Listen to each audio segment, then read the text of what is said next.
પ્રયાગરાજથી પરત ફરતી વખતે સૌરાષ્ટ્રના બે દંપતીના અકસ્માતમાં મૃત્યુ થયા હતા। બંને દંપતીને ઝાંસીથી કાનપુર હાઈવે પર અકસ્માત નડ્યો હતો।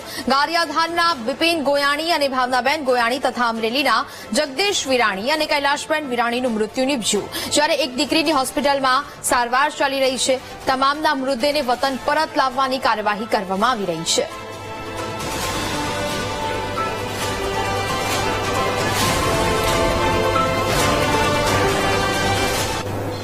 પાટણ જિલ્લાના હારીજમાં પોલીસે પ્રેરણાદાયક કામગીરી કરતા એક મહિલાનો જીવ બચાવ્યો। હારીજમાંથી પતિ માનસિક ત્રાસથી મહિલાએ કુરજા કેનાલમાં ઝંપલાવીને આપઘાત કરવાનો પ્રયાસ કર્યો હતો। જો કે પીઆઈ નીરવ શાહની નજર પડતા તેમણે સમજાવીને મહિલાને આપઘાત કરતા અટકાવી હતી। તેમણે પોલીસ ટીમને બોલાવીને મહિલાને પોલીસ સ્ટેશને પર મોકલી હતી। इस प्रकार आ समग्र मामलो सामे आव्यो छे के ज्यां पाटण जिल्लाना हारीजमां पोलीसे प्रेरणादायक कामगीरी करता एक महिलानो जीव बची गयो छे। हारीजमां पतिना मानसिक ત્રાસથી आ महिलाए કુરજા કેનાલમાં ઝંપલાવીને આપઘાત કરવાનો પ્રયાસ કર્યો।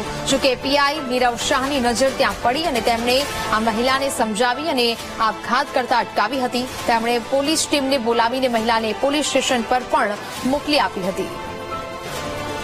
સંવાદદાતા વિપિન ફોનલાઈન પર જોડાયા છે। વિપિન, પાટણ જિલ્લાના હારીજમાં પોલીસે પ્રેરણાદાયક કામગીરી કરી છે, તેનાથી જ એક મહિલાનો જીવ બચી ગયો છે, શું વિગત?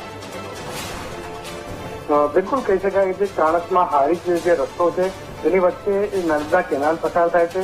એક મહિલાનું ત્યાં આપઘાતનો પ્રયાસ કરવાનો ચાલી રહ્યો હતો, ત્યારે હારીજના જે પીઆઈ છે નીરવ શાહ એ ત્યાંથી પસાર થયા હતા। ત્યારે એમની નજર મહિલા પર પડી। અમને લાગ્યું કે મહિલા એક ઝંપલાવવાનો પ્રયાસ કરી રહી છે। નીરવ શાહે તાત્કાલિક તેમની ગાડી રોકી અને તે મહિલાને ત્યાં પકડી લીધી। ત્યારબાદ જે લોકલ પોલીસ હતી હારીજની તેમને પણ બોલાવવામાં આવી। ત્યારબાદ એ મહિલાને પૂછવામાં આવ્યું કે તેના કારણે આત્મહત્યા કરે છે, તો તે મહિલાએ જણાવ્યું કે મારા જે પતિ છે તેમને મને શારીરિક અને માનસિક ત્રાસ આવે છે, તેના કારણે હું આ પગલું ભરવા જઈ રહ્યો છું। ત્યારે નીરવ શાહે પોતાની મહિલા પોલીસને બોલાવીને હાલ તો એને પોલીસ સ્ટેશન લઈ જવાય છે। જી બિલકુલ વિપિન, જાણકારી બદલ આપનો આભાર।